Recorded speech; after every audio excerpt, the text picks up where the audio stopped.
Maintenant, je veux le montant total des achats. Pour avoir le montant total des achats, donc montant total, ça va être la fonction somme.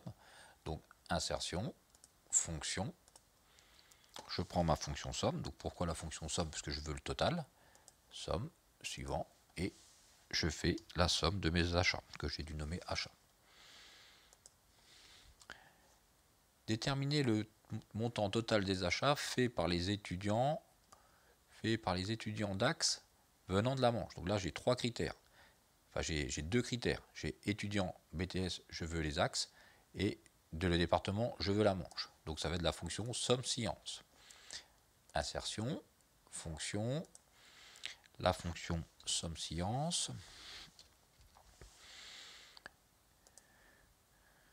Suivant, plage somme. Donc plage somme, c'est pour, je vais faire la somme des achats.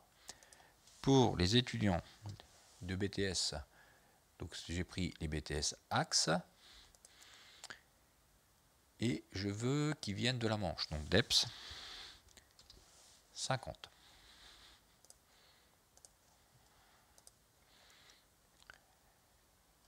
Je dois avoir une erreur de nom. Donc achat peut-être, ou c'est celle-là. Donc achat pour les étudiants. Donc j'avais nommé BTS. Et je prenais les BTS axes.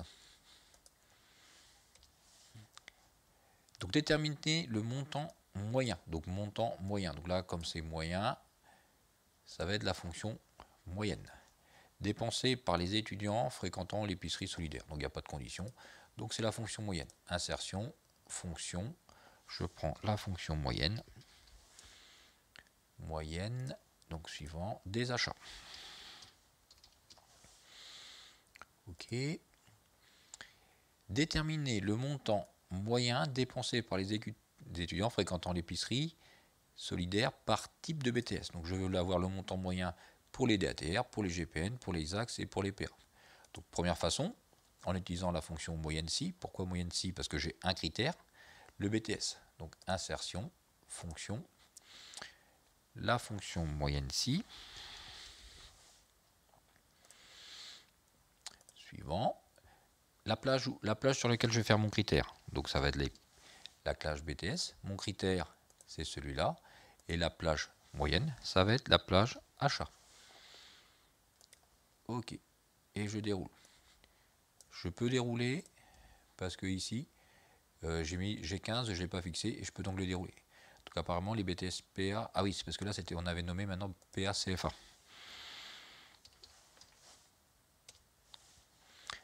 Première façon de le faire. Deuxième façon, en utilisant une table dynamique. Je me place n'importe où dans mon tableau. Insertion, table dynamique. OK. Je veux les achats. Les achats, j'en veux pas la somme, mais j'en veux la moyenne. Je double-clique, moyenne. OK. Et je veux que mes achats soient cassés ou soient répartis par type de BTS. Je prends BTS et je le prends par type de BTS. Et je vais le coller à côté de l'autre, comme ça on va pouvoir vérifier que les données sont les mêmes. Donc je le colle ici. OK. OK. Donc 4,97. Donc j'ai bien. Donc si je n'ai pas tout à fait les mêmes valeurs, c'est parce que les données que j'ai mises ici suivent une fonction aléatoire. Donc on n'a pas eu les mêmes données entre ici et ici. C'est donc pour ça qu'il va y avoir une différence entre les deux résultats. Donc 4,92, 4,99. Comme mes données changent, ils ne se sont pas adaptés au même moment, je pense. Donc voilà pourquoi on a une petite différence entre les deux.